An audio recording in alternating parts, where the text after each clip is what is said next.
And welcome back to Learning with Mr. Neff, or welcome for the first time if you're hearing this. Today we are going to work with sets. Currently in our textbook, this is section 3.5, so working with sets. I'm going to give you a perspective of it a little bit different than what the book does if you watch it. I'm really going to talk less about the math because you want to look at solving inequalities and look back at those. And then when you get to this section, you'll understand it. But you want to look up other videos about solving multi-step inequalities to get you set up. But really what I'm going to focus on here is I can use roster form and set builder notation. And I can find subsets including the complement of the set. So let's go over some vocab here. There's actually 6 vocab words here. Set, but it's a list of elements. A set is a group, a list of elements. And then we have a way we want to identify subsets, and it contains elements in the set, a smaller portion of that. And then you have the empty set, or sometimes called the null set, and that's a set that has no elements, and we'll talk about that.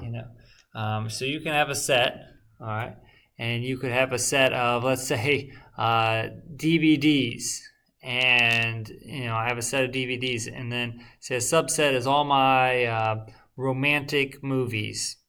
And that would be the empty set because I don't have any romantic movies at all because they're not for me. But anyway, let's move on, shall we? I like more of action without blood and gore. Anyway, roster form. That's the next thing. List the elements of the set. So we'll talk about listing out the pieces of it, what it is, the numbers 1, 2, 3, 4, 5, or the parts of it. In my algebra class, each of the student, I would list out their name. All right, set builder notation describes the properties that must be included in the set, basically. And the universal set will be like the entire possibility of elements of what we're dealing with, the overall set. And then the complement of the set, and this may not make complete sense, but I'm just going to go over the words right now. The complement is everything that is not in the set, but it's in the universal set. Now, that was probably confusing, so let's look at a real-life example. Oh, man, Alvin and the Chipmunks. Okay, so there's Alvin, Simon's the blue guy, I think, and Theodore. It's been a while, and he's the green guy. But I thought about sets, and somehow these guys came to mind. So let's look at this. So we'll say set U is Alvin and the Chipmunks. Okay, so roster form of this. All right, so U, that's our set. Roster form, we said what? List out. Okay, so if we list that out, we're going to write that out. And set builder notation then describes this. All right, so I already had this typed up for you. It makes it easier. So we listed out Alvin, Simon, and Theodore. Okay, well, set builder, what is it? So we have, look, it's just kind of a funny way to show. They use those brackets to look like, I don't know, sometimes I think like fish lips or something. And so you have this here, set builder, U is, and then you have X, always use the letter here. So whatever it is, just use the letter right here, X, or whatever letter is. Notice it's not the same as U, it's just saying an element in there. And so X is all animals in Alvin and the Chipmunks, or all chipmunks in Alvin and the Chipmunks, something like that. And that describes it. So again, that's the list. All right, think of roster, list it out, I guess. And then and then what do I say here? Not that. Okay, describes. So I'll move on now because that scribbles. It's easier than erasing. I did that in school too. All right, list out the elements. Okay, let's go ahead and list out the elements. X is yellow-shirted chipmunk. So if we go back to a yellow shirt, you'll be like, Alvin. Well, I would still say it's a red shirt. I was trying to make a point. I didn't think about this carefully. Alvin has an A on there, but what I really mean is the color of the shirt. And what I'm trying to get at is that there is no yellow-shirted chipmunk. It's the empty set. So assuming that yellow A wasn't there, we're saying that no yellow-shirted chipmunk. Okay. Now here, let's list out the elements here.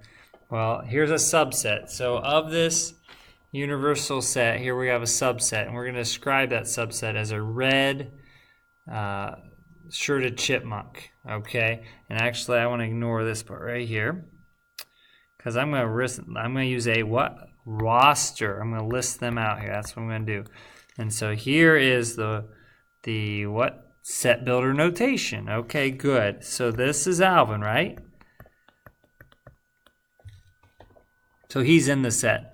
Now, this little symbol right here is called the complement. It represents the complement of A. So if A is Alvin, the complement is everything that's not Alvin. And so the universal set's everything we have, and we're talking about this, and that's Alvin, right? So who's not in there? Obviously, Simon and Theodore. That's been so long ago. I did not officially look up their names, and I could be completely wrong on those names, but I don't think I am. So again, we're doing lists. So Simon, comma, Theodore. So the whole set, there is the Alvin and the Chipmunks. Now a subset is the red-shirted chipmunk, Alvin. The complement is everything not in the universal set. Okay, and oh, hey, well, that was really good. I guess I already had that typed out. Don't usually do that, so that was really responsible of me. Okay, let's look at this one. List out all the subsets of them. Okay, now this is all the possibilities if we would group them and say, all right, let's go ahead and divide this up. You could say we have no groups. We could have groups of 1, groups of 2, or a group of 3. So I do have this listed out, all right? So, oh, no, I don't. Isn't that brilliant? See? Nope, I didn't. Okay, and so right here we have empty set. No one's in it. Then what do we have as options? We could have a set with Alvin. I'm going to just use their letters now. Alvin, a set of Simon, and a set of Theodore, right? They're 1. Okay, I'm going to just pick 1 out of there. What else could I do? I could pick 2 out of there. There's a saw in the background. Hopefully you don't hear that on the video. Alvin and Simon, Alvin and Theodore, and then Simon and Theodore. Right? Order doesn't matter here, so AT and TA are the same one, obviously.